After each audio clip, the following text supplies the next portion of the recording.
La séquence de mise en orbite s'amorça sous la supervision de l'ordinateur de bord, une intelligence artificielle embarquée, un modèle dernier cri dénommé Sisté. Les 5 passagers allaient sortir de leur longue période de sommeil, une phase de 4 années.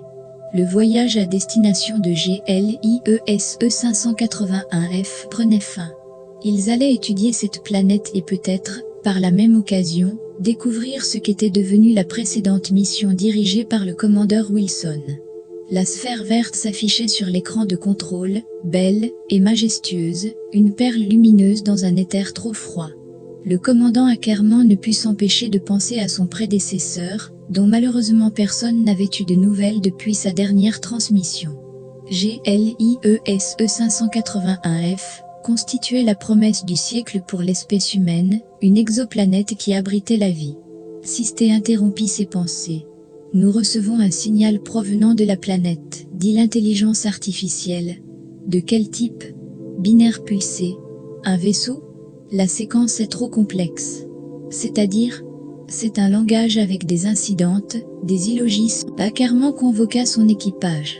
Désormais, Dieu regardait l'écran de contrôle, tandis que Sisté expliquait son observation. L'exobiologiste Mirizova lança la première hypothèse. La planète nous parle. C'est un organisme vivant, avec un langage de type delphique. Nous avons trouvé la planète de Flipper le dauphin, ironisa le navigateur Péton. L'hypothèse de ma collègue russe est loin d'être idiote, avoua l'ingénieur Bergman. C'est d'ailleurs la seule possible, en notre connaissance actuelle de la physique. Sisté, peut-on traduire ce que nous dit cette voix? Demanda Ackerman. Je dois envoyer des séquences de réponses, et analyser le retour émis par l'entité destinatrice. Combien de temps faut-il? Cela dépend de la qualité de la réponse. En langage clair, s'il te plaît.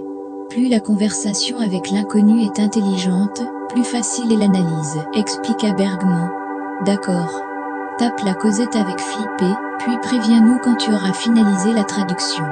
Le commandant ne transpirait pas la sérénité. Atterrir sur une planète inconnue ne le gênait pas outre mesure, il l'avait déjà fait. Cependant, celle-ci était supposée abriter la vie. L'objectif initial, décliné sous les variables du « pourquoi » et du « comment », s'entachait d'une nouvelle composante, un risque de menace par une espèce jamais rencontrée. Dans sa logique militaire, il s'avérait parfois nécessaire de s'équiper lourdement en armement et se positionner sur une orbite géostationnaire élevée en attendant de clarifier la situation. Il donna des ordres dans ce sens. L'intelligence artificielle émit un sifflement. Ackerman convoqua de nouveau l'équipage en séance plénière dans la salle de commande.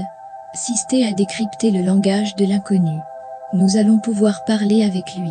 Je crois que c'est une femelle, précisa Sisté. Merci. Sisté envoya le message tel que formulé par l'exobiologiste. La réponse ne tarda pas à s'afficher sur l'écran de contrôle. Oui, je suis seul et unique. Fermez les guillemets. Ackerman trouva la formulation sibylline et pas vraiment rassurante. Il ordonna à son ordinateur de bord de poser une autre question, plus ciblée, celle qui lui brûlait les lèvres depuis le début, afin de savoir ce qu'était devenu le commandeur Wilson et son équipe. Ils sont moins. Fermez les guillemets, répondit l'entité. Ackerman regarda Mirizova et Bergman d'un air interrogatif. Que veut dire cette phrase à 200? Elle a dû les intégrer, répondit Bergman. Tu veux dire qu'elle les a bouffés? Demanda Péton, comme de vulgaires sticks? En quelque sorte. Je pense exactement la même chose, ajouta une Mirizova dépitée.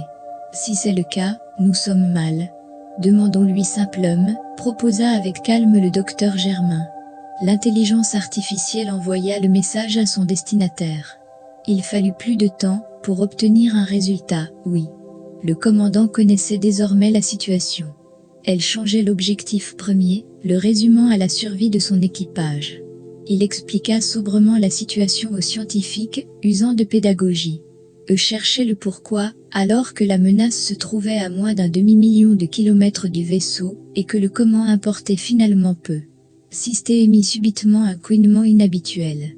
Ackerman regarda l'écran de contrôle, ce dernier affichait un halo vert sur les 3 dimensions, comme si l'astronef était entré dans une immense marmite de soupe au cresson.